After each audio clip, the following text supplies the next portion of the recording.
L'enfant blessé.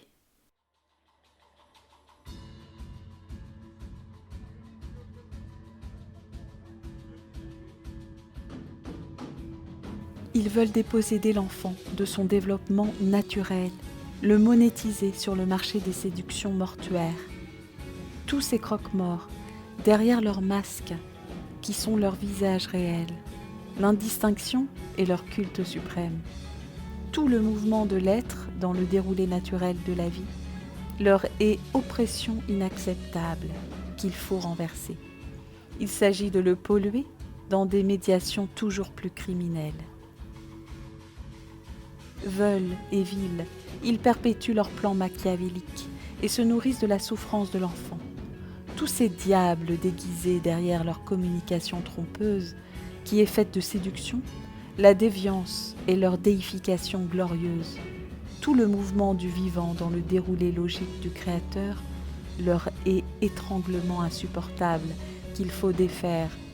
Il s'agit de le salir dans des procédés toujours plus assassins. Ils ont remplacé l'amour par la puissance et la domination, ces impuissants. Ils veulent restaurer les cultes sacrificiels pour remplir leur néant.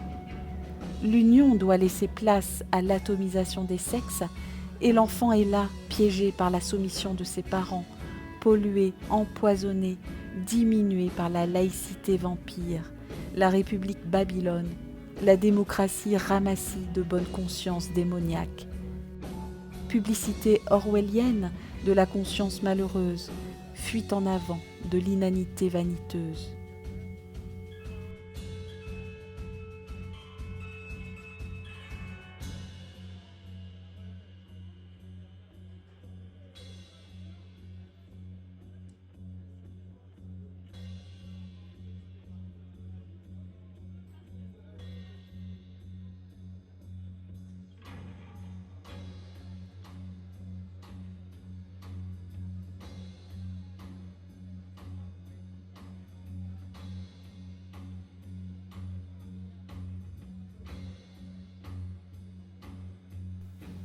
Ils ont remplacé le beau par la laideur et l'abjection, ces inféconds.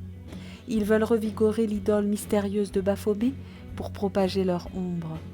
La paix doit laisser place à la division des individus et l'enfant est là, condamné par l'absence d'une innocence protectrice, annihilé, brisé, paralysé par le wokisme désolation, la dénicratie destructrice, la novlangue réductrice d'agitateurs dénaturant la réalité. Propagande dirigée d'une stratégie de choc à répétition, fuite en avant du déni sociétal. Chasser le naturel, il revient au galop, et les sabots écraseront ces caricatures vivantes, adoratrices de Mammon, prédicateurs de négation.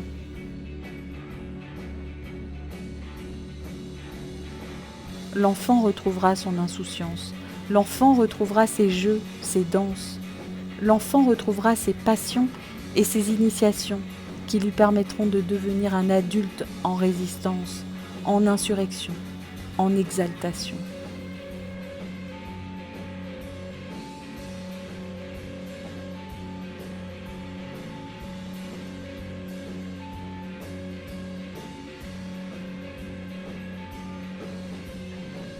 Place aux lois naturelles de l'enfance, où l'entrave n'aura plus gain de cause, où le respect du rythme d'apprentissage retrouvera tout son sens, où la joie et l'enthousiasme innés chez l'enfant rayonneront sur la terre, où le terreau familial indélébile sera prometteur et fera naître les futurs grands hommes de ce monde.